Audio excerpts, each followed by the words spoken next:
세상을 살아가는 모든 사람들의 삶을 보면 거의가 비슷합니다. 돈 많은 부자의 삶이나 돈이 부족하여 어렵게 사는 사람이나 그 살아가는 모습은 크게 다르지 않습니다. 많이 배운 지식인이나 그렇지 못한 사람이나 세상을 살아가는 모습을 볼 때 별반 다르지 않습니다. 인생 사는 모습은 다 거기가 거기, 그 사람의 삶의 모습들입니다. 구별할 수 있다면 잘 사는 사람과 못 사는 사람으로 구별이 되어집니다. 여기서 잘 산다라는 이 말은 돈 많아서 떵떵거리며 사는 그런 삶이 아니고, 못 산다고 해서 돈 없이 가난하게 사는 그런 못 삶이 아니라 지혜롭게 사는 삶이 잘 사는 삶이고, 어떻게 저렇게 살까 미련해 보이는 삶이 잘못 사는 겁니다. 성경은 단 한 번도 돈 많은 사람의 삶 잘 사는구나, 돈 없는 자 못 사는구나, 지혜 있는 자 똑똑하구나, 지혜롭지 못한 자 어리석구나, 그렇게 말하는 곳은 한 군데도 없습니다. 누가 지혜롭게 사는 자인가? 지혜롭게 사는 자는 어떤 환경 속에서든, 그 주변의 환경이 좋든 열악하든 그 삶 속에서 감사하고 만족하고 그 생활 속에서 기쁨과 웃음을 찾고 그 삶에서 행복을 누립니다. 그러나 잘못 사는 사람, 지혜롭지 못한 사람은 환경은 남부럽지 않음에도 불구하고 감사함이 없고 만족함이 없고 기쁨이 없고 웃음이 없고 행복이 없습니다. 우리는 잘 사는 사람이 되어야 합니다. 오늘 잠언서는 지혜서입니다. 우리에게 삶의 지혜를 주는 책, 하나님께서 잠언서를 통하여 우리가 인생을 어떻게 살아야 잘 사는지, 인생을 어떻게 살아야 행복하게, 기쁘게, 즐겁게 웃으며 살 수 있는가, 그 삶의 지혜를 제공해 주는 책이 잠언서입니다. 우리는 우리 주변의 환경이 나의 행복, 나의 기쁨을 좌우한다고 생각을 합니다. 환경이 좋으면 행복하고 기쁘고 만족하고, 환경이 어려우면 불행하고 슬프고 괴롭고. 그러나 그렇지 않습니다. 우리 삶에 있어서 환경이 차지하는 부분은 10%도 안 돼요. 10%밖에 안 되어지는 그것 가지고 우리가 세상을 지혜롭게, 행복하게, 기쁘게, 만족하며 살 수 없습니다. 삶의 지혜는, 행복과 기쁨과 웃음은 우리 생각, 우리의 마음 속에 있는 거예요. 환경이 차지하는 부분은 10%밖에 되지 않아요. 나머지 90% 이상은 다 우리 생각, 우리 마음, 우리 자세에 따라 어떤 이는 행복한 삶을, 어떤 이는 불행한 삶을, 어떤 이는 만족하고 웃으며 사는 삶을, 어떤 이는 그렇지 못한 삶을 살고 있는 겁니다. 오늘 잠언서, 지혜서가 우리에게 주는 교훈이 무엇일까? 인생을 지혜롭게 사는 법이라는 제목으로 오늘 말씀 속에서 4가지를 끄집어내서 이렇게 살면 인생을 잘 사는 겁니다. 이렇게 살면 행복하게 기쁘고 만족하며 살 수 있습니다. 인생 삶의 지혜 4가지를 오늘 말씀에서 찾아 여러분들에게 소개하면서 함께 은혜 나누는 시간을 가지려고 합니다. 첫째는 악인의 형통함을 부러워하지 말라라고 말씀합니다. 악인의 형통함을 부러워하지 말라. 오늘 시작되어지는 1절의 말씀에서도 악인의 형통함을 부러워하지 마라. 19절에서도 똑같이 악인의 형통함을 부러워하지 말아라. 왜? 그들은 장래가 없고 그들 앞에는 등불이 꺼져버리기 때문이다. 악인의 형통함은 일시적이에요. 장래가 없어요. 그래서 성경 수많은 곳에서 악인의 삶에 대하여 어떻게 이야기합니까? 시편 1편에서는 악인 그들은 곧 시들어버리고 바람에 나는 겨와 같고 의인의 회중에 들지 못하고 심판을 견디고 심판을 이기지 못하리라. 이게 악인들의 삶이라는 거예요. 바람에 나는 겨와 같아요. 곧 시들어버리는 풀과 같아요.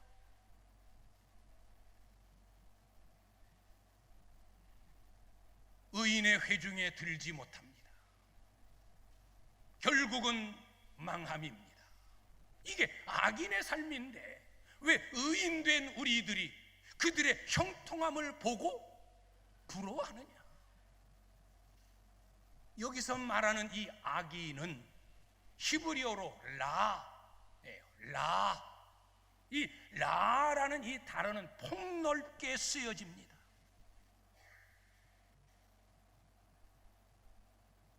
신앙적으로는 불경건하고 불신앙적인 것, 라, 악인이에요. 이웃에 대하여는 미워하고 시기하고 다른 사람들의 잘됨을 질투하여 회방하고 그걸 무너뜨리려 하고 파괴하는 악한 마음을 가진 자, 그게 악인 라예요. 공동체 생활 속에서도 흐트러버리고 분열시키고 이간질하고 이런 존재들을 향해서 라, 악인이라고 말합니다. 또 천성적으로 아주 악한 심정을 가지고 세상에 태어나는 자가 있어요. 그런 자들을 향해서도 라, 악인이라고 말하고 있어요. 하나님 앞에서나 사람 앞에서나 모든 곳에서 죄를 짓고 악을 행하고 인간의 본연의 아름다운 모습을 잃어버린 존재들을 향해서 악인이라고 말합니다. 이 악인들의 형통함을 부러워하지 마라. 그들의 형통함이 어떻게 이루어졌느냐? 그들의 노력으로, 그들의 애씀으로, 그들의 진실함으로 정직하게 형통한 것이 아니다. 죄를 지음으로 인하여 죄의 삭스로 잠시 형통하고 남에게 피해를 주고 눈물을 겪게 하고 어려움을 줌으로 인하여 남이 가져야 될 것을 내가 착취함으로 인하여 내가 형통하게 된 거고, 온갖 나쁜 심정을 다 동원해서 오직 나 이기적인 삶에 얽매여 형통한 그들이다. 왜 그들의 삶을 부러워하느냐? 악인들의 삶을 부러워하지 말아라. 우리가 흔히들 하는 말들 중에 부러워하면 지는 거다 라는 말을 우리는 자주 써요. 부러워하면 지는 거다. 그러나 이 모든 말이 다 모든 것에 적용되는 게 아니에요. 때로는 부러워해야 돼요. 야, 저 사람이 정직하게 진실하게 열심히 태어날 때 가난밖에는 얻은 것이 없었는데 노력하고 애쓰고 진실하게 정직하게 살더니 저렇게 성공했구나. 부러워해야 되는 거예요. 아, 나도 노력해서 저렇게 성공해야지. 우리 그런 일들은 부러워해야 되지만 악인들의 형통함은 부러워할 수 있는 것이 아니에요. 온갖 죄를 짓고 악행을 저질러서 형통하고 잘된 것을 저 사람 성공했네, 저 사람 부자가 됐네, 그걸 부러워해서는 안 된다는 거예요. 그걸 부러워한다는 것은 곧 뭐예요? 나도 그렇게 하고 싶어. 까짓 거 뭐 믿음이고 뭐고 잘 살면 되는 거지 뭐. 잔심 눈 딱 감고 죄를 저질러서 내가 얻는 유익이 있으면 되는 거지 뭐. 그런 마음으로 변질되기 쉽기 때문에 악인의 형통함을 부러워하지 말아라 라고 오늘 성경은 말하고 있습니다. 악인의 형통함을 부러워하지 말아야 돼요. 이게 지혜 있는 자의 삶이에요. 왜? 오늘 말씀대로 악인의 형통함 일시적이다. 그들은 장래가 없다. 바람에 나는 겨와 같다. 곧 시들어버리고 배임을 당한다. 의인의 회중 하나님 나라에 이르지 못한다. 결국 심판 멸망이다. 부러워할 것 없다 라고 선언하고 우리는 악인이 가는 그 길을 우리는 거부하고 거절해야 됩니다. 이것이 지혜 있는 자의 삶입니다. 구약 성경에 많은 선지자들이 하나님 앞에 질문하고 있는 내용이 있어요. 그 질문의 내용은 하나님 살아계시다면, 하나님이 의로우시다면 왜 저 죄 짓는 저놈들 왜 그냥 놔둡니까? 왜 악인이 잘 되어야 됩니까? 보면 악인은 막힘없이 잘 되는데 의인은 고난이 있고 의인은 어려움이 옵니다. 악인들이 의인을 괴롭히고 있습니다. 하나님 어찌 되심입니까? 하나님이 살아계시다고 한다면 단칼에 저 악인들 진멸하시고 의인들 높여주시고 살려주셔야 되지 않습니까? 이게 구약의 많은 선지자들의 공통된 하나님을 향한 질문이었어요. 특별히 하박국 선지자는 더 그랬어요. 하나님 정말 살아계신 겁니까? 하나님의 의가 정말 있는 겁니까? 하나님이 살아계시다면, 하나님의 의가 나타난다면 어떻게 세상에 이런 일이 일어날 수 있습니까? 악인은 형통하고 의인은 그들에게 몹쓸 일을 당하고 고난을 겪고 이거 말도 안 됩니다. 질문하고 또 질문하고 그러나 하박국 선지자는 하나님의 계획하심을 알았어요. 악인의 형통함은 오래 가지 못하는구나. 밭에서 우리가 심은 알곡과 잡초가 함께 자라갑니다. 우리가 심은 알곡은 성장함의 속도가 느려요. 그런데 잡초는 왜 그렇게 빨리 자라는지. 악인의 삶을 이 풀에 비유하고 있어요. 저들은 빨리 자라고 형통하는 것 같지만 속히 배임을 당할 것이다. 저들의 장래는 없다. 바람에 나는 겨와 같다. 그들을 부러워하지 말아라. 우리는 악인의 형통함을 부러워하면 안 돼요. 그래서 이 진리를 깨달은 하박국, 하나님께서 잘못한 자를 치셔서 그때 징벌하기 시작한다고 한다면 과연 나는 살아남아 있을까? 나도 하나님 앞에 완전치 못한 자요, 나도 때로는 죄를 짓는 자요, 악행을 저지르는 자인데 그럴 때마다 하나님께서 보응하시고 그때그때마다 징벌 하신다면 과연 내가 있을까? 예수님께서도 비유로 말씀하시면서 밭에 나는 알곡을 뿌렸고 좋은 씨를 뿌렸는데 어떻게 가라지가 났습니까? 라고 질문하는 자들. 그래서 제자들이 말합니다. 우리 이 가라지를 뽑아버릴까요? 아니다, 내버려둬라. 가라지를 뽑다가 곡식까지 뽑힐까 걱정된다. 추수 때가 되어지면 다 알곡은 모아 곡간으로, 가라지는 꺼지지 않는 불에 던져버린다. 조금만 기다리고 있으면 된다. 조급해하지 말아라. 그래서 하박국 선지자의 결론은 뭡니까? 무화과 나무가 무성하지 못하고 포도나무에 열매가 없고 감람나무에 소출이 없고 밭에 식물이 없고 외양간에 소가 없고 우리의 양이 없지만 나는 내 하나님 여호와로 인하여 기뻐하며 즐거워하리로다 라고 하나님을 찬양하며 하나님께 감사하는 모습으로 하박국 선은 막을 내립니다. 하박국 선지자는 시작하면서 하나님을 향해 질문을 던진 거예요. 이럴 수 있습니까? 그러나 마지막에는 하나님의 뜻을 알고 기다리면 된다. 모든 것은 다 하나님 손에 달렸다. 악인의 형통함을 부러워하지 말자.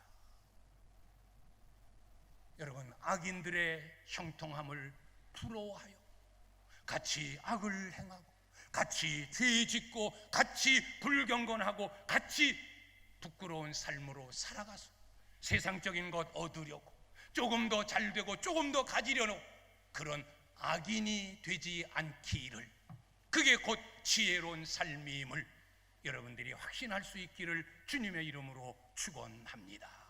악인의 형통함을 부러워하지 말아라. 이게 지혜 있는 삶이다. 두 번째는 환난 날에 낙담하지 말아라. 환난 날에 낙담하지 말아라. 오늘 10절을 통해서 우리에게 교훈합니다.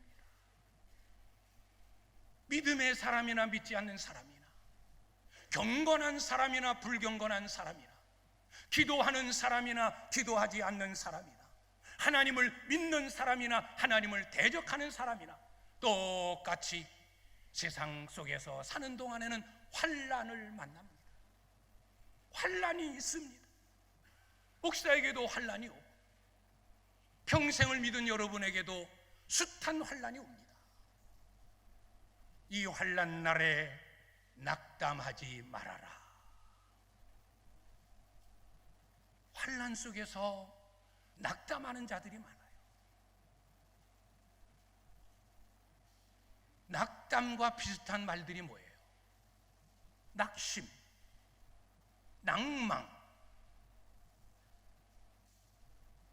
환난 날에 믿음을 가졌음에도 어려움을 당하고 고난이 오고 핍박이 오고 환난이 오고 질병이 오면 낙심, 낙담, 낭망. 이건 지혜롭지 못한 삶이라는 거예요. 왜? 낙심이 뭐예요? 떨어질 낙, 마음심, 마음이 철렁 내려앉는 게 이게 낙심이에요. 고난을 당하고 어려움이 오고 환난을 당했을 때 가슴이 철렁 내려앉고 마음이 팍 꺼져버리는, 이게 낙심. 낙심한 그 마음 속에, 철렁 내려앉은 그 마음에 어찌 기쁨이 있을 수 있고 그 마음에 평안이 있겠습니까? 낙담, 떨어질 낙, 쓸개담. 환난 중에 낙담, 쓸개가 떨어져 나가는 거예요.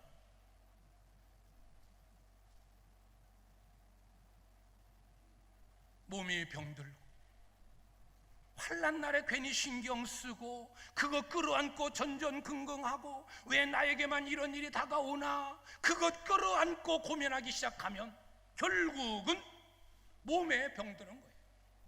쓸개가 떨어져 나가는 것과 같은 몸이 병드는 거예요.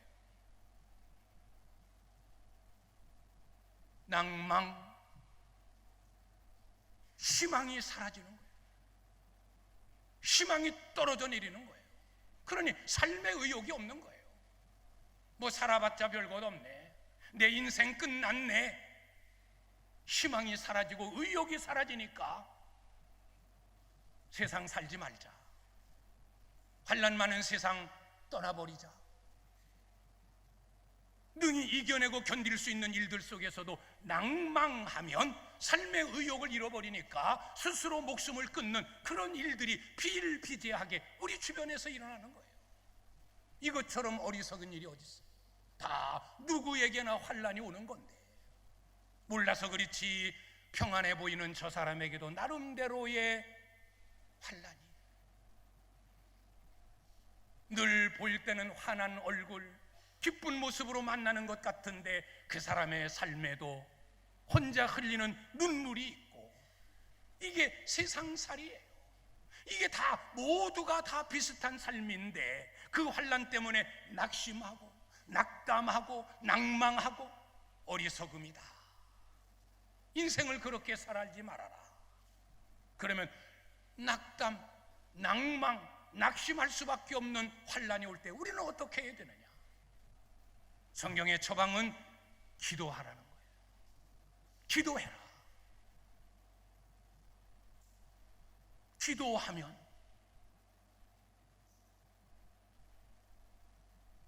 하나님이 힘을 주시고, 기도하면 이기고 견딜 수 있게 해주시고, 기도하면 하나님이 바꾸어 주신다는 거예요. 내가 해결할 수 있는 이 일은, 이건 우리에게 환난이나 어려움이 아니에요. 왜? 내 힘으로 능히 할 수 있는 일이기 때문에. 그러나 들지 못하는 쌀한가마가 내 어깨를 짓누르고 그것 때문에 이기지도 못하고 일어나지도 못하고, 그럴 때 낭망하고 그럴 때 낙심하는 거예요. 그러나 기도하면 하나님께서 내 어깨를 짓누르는 이 무거운 짐을 하나님께서 들어주시고, 때로는 내 어깨에 강한 힘을 주셔서 그 쌀한가마 나를 짓누르는 그것 내가 버티고 일어서게 하고, 하나님의 능력으로 그런 은혜를 주신다는 거예요. 그리고 전화위복 바꾸어 주신다. 그래서 기도해라.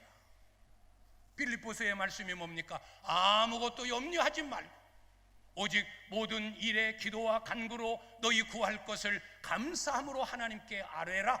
그리하면 모든 지각에 뛰어난 하나님의 평강이 네 마음과 네 생각을 지키시리라. 기도하라는 거예요. 기도하면 되는 거예요. 환난이 올 때 낙담이 아니라, 환난이 올 때 낙심함이 아니라, 환난이 올 때 낭망이 아니라 하나님 앞에 엎드려 기도하는 겁니다. 하나님, 힘듭니다.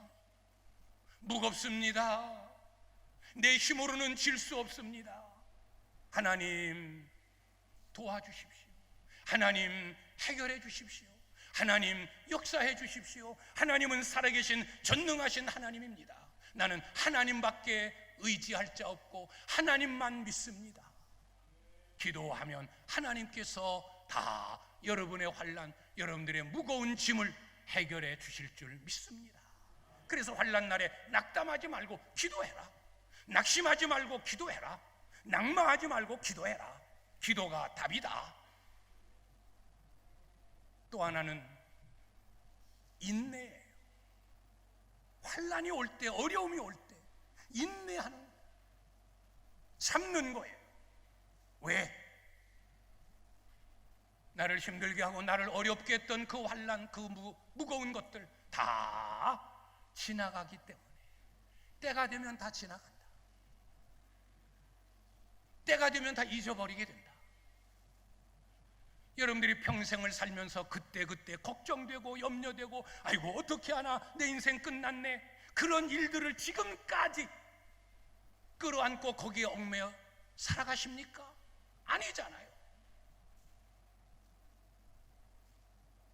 옛날의 일로 다 지나가 버렸고, 10년 전의 일로 다 잊어버렸고 지난 날로 다 잊어버렸어요. 다 지나갔어요. 앞으로 오는 환난도, 앞으로 올 어려움도 우리가 당하지만 그것 곧 또 지나가고 없어져 버리고 말아요. 그래서 요즘 자주 회자되어지는 말이 뭡니까? 이 또한 지나가리라. 이 또한 지나가리라. 여기에 얽힌 일화를 여러분들이 알고 계시지 않습니까? 다윗 왕이 전쟁에서 승리하고 돌아왔습니다. 그리고 보석 세공사를 부릅니다. 나를 위해 반지 하나를 만들어라. 그리고 그 반지에 글귀를 써넣어라. 그 글귀는 내가 잘되고 내가 전쟁에서 승리하고 나에게 기쁨이 있을 때 나로 교만하지 않도록 눌러줄 수 있는 말이어야 한다. 또 내가 절망 중에 있고 힘들고 어려울 때 나에게 힘을 줄 수 있는 말이어야 된다. 내가 잘 될 때 그걸 억지하고 절제하고 짓누를 수 있는, 그래서 교만하지 않게 하는 말, 동시에 내가 어려움을 당할 때 나에게 힘과 용기를 줄 수 있는 말이어야 한다. 이 세공사가 금은 보석을 다루는 일에는 기술이 많지만 그 글귀, 내가 어떤 글귀를 써야 이 두 가지를 충족시킬 수 있을까? 그래서 당시에 지혜로운 다윗 왕의 아들 솔로몬 왕자를 찾아갑니다. 아버지 다윗께서 나에게 이렇게 분부했는데 나는 그 글귀가 떠오르지 않습니다. 나에게 알려주십시오. 그때 지혜자 솔로몬이 세공사에게 전해준 말, 이 또한 지나가리라. 아무리 승승장구 전쟁에 도취되었고 잘 나가지만 그 좋은 날 곧 지나가 버린다. 그러니 교만하지 말아라. 네가 절망적이고 힘들고 어려운 것, 너를 낙담하게 하고 너를 낙심하게 하는 것이지만 이 또한 지나갈 것이다. 물론 이 이야기는 성경에도 그 이야기는 없어요. 탈무드에도 그 이야기는 없어요. 미드라시라는 책에도 이 이야기는 없어요. 그냥 전해 내려오는 이야기일 뿐이에요. 그러나 우리에게 큰 교훈이 되는 말이에요. 환난을 당할 때 낙심하지 말고, 낙담하지 말고, 낭망하지 말고, 이것 지나갈 거다. 조금만 참자, 조금만 기다리자, 인내하는 지혜가 필요한 겁니다. 오늘 주시는 말씀, 환난 날에 낙담하지 말아라. 대신 기도해라. 그리고 참고 기다려라. 이것이 인생을, 환난 많은 인생을 사는 지혜다라고 오늘 성경은 가르쳐 줍니다. 세 번째, 이웃과의 관계를 잘 이루어라. 오늘 11절 12절의 말씀, 네 주변에 어려움을 당하고 죽음의 자리로 끌려가고 압박받는 자리로 끌려가는 자들에 대하여 못 본 채 하지 말아라. 모른 채 하지 말아라. 나는 몰랐다라고 말하지 말아라. 다 핑계다. 너의 이웃에 대하여 무관심하지 말라는 거예요. 어려움이 있으면 도와주고, 힘 있으면 섬기고 나누고, 절망 중에 있는 자 따뜻한 말로 위로해주고, 그것이 이웃과의 관계 속에서 살아가는 행복의 비결이에요. 우리는 때로 이웃과의 관계가 부딪힘으로 인하여, 그들과의 관계가 옳지 못함으로 인하여, 심지어는 교회 안에 같은 성도, 같은 가족이라 말하는 형제 자매인 우리들끼리 얽히고 설키고 눈을기고, 그래서 신앙생활이 기쁘지 못하고 교회 생활이 은혜롭지 못하고 그런 경우들이 종종 발생하지 않습니까? 이건 지혜롭지 못한 삶이에요. 함께 기도해주고 격려해주고 잘하면 박수 쳐주고 높여주고 세워주고, 이것이 이웃관계의 삶이에요. 그렇게 살 때 내게도 기쁨이 되고 은혜가 되는 거예요. 보면 기분 나쁘고 생각만 하면 핏대가 오르고, 이 얼마나 어리석은 삶이에요.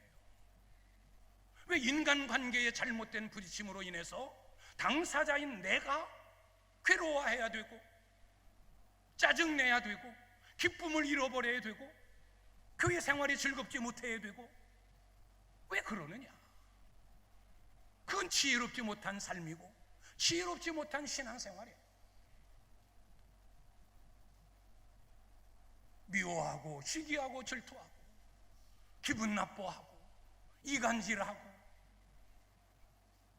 내 말을 잘 듣는 사람이면 너 내 편 좋아하고, 그렇지 않은 자는 배척하고, 지혜롭지 못한 삶이에요. 이웃과의 관계가 아름답게 이루어져야 그의 기쁨이 나의 기쁨이 되고, 그의 모습 속에서 내가 감사할 수 있게 되고, 그들이 힘들고 어려울 때 내가 기도해주고, 아름다운 관계를 이룰 때 인생은 더불어 사는 인생이에요. 독불장군이 없어요. 교회 생활도 마찬가지예요. 이웃과의 관계를 잘 이루어야 됩니다. 요셉이라는 사람을 보십시오. 그는 복수하지 않았어요. 남을 절대 미워하지 않았어요. 누구를 탓하거나 원망하지 않았어요. 자기를 종으로 팔아넘긴 자기의 피부치 형들이지만 복수할 수 있는 기회, 당장에 목을 칠 수 있는 그런 권세가 있었음에도 형들을 용서했지 복수하지 않았어요. 자기를 감옥에 가둔 보디발, 자기를 모함한 보디발의 아내, 자기가 총리 대신이 되었다고 그들의 목을 자르지 않았어요. 원수 갚지 않았어요. 다 용서하고 다 끌어안았어요. 그래서 하나님은 요셉을 높여주셨고 요셉에게 복을 주신 거예요. 이웃과의 관계를 잘 맺으며 사는 게, 그게 인생의 지혜로움임을 여러분들이 다시 한번 깨닫고, 우리에게는 내 편 없다, 내 원수 없다, 다 내 형제요 내 자매요 내 가족이요, 함께 하나님 나라에까지 이뤄야 할 한 영적인 오창 공동체임을 확신하고 더 사랑함과 더 품어주고 잘못이 있으면 용서하고 함께 가는 우리 모두가 될 수 있기를 주의 이름으로 축원합니다. 이게 지혜요, 이것이 은혜로운 삶입니다. 마지막 네 번째는 말씀을 따라 사는 거예요. 말씀을 따라 사는 거예요. 꿀을 먹어라, 네게 좋으니라. 송이꿀을 먹어라, 네 입에 다니라. 우리가 잘 아는 대로 여기서 말하는 꿀, 이 송이꿀 하나님의 말씀이에요. 그래서 다윗도 하나님의 말씀, 꿀보다 송이꿀보다 내 입에 더 달도다 라고 고백했어요. 말씀대로 사는 삶이 지혜로운 삶이에요. 왜?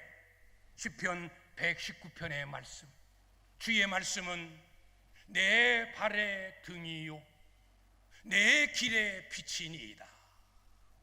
시편 119편에서 하나님 말씀에 대하여 수백 가지의 정의를 내리면서 수백 가지의 복을 시편 119편에서 이야기하는데, 한마디의 말, 저는 이 말로 지혜 있는 삶을 대변하고 싶어요. 주의 말씀은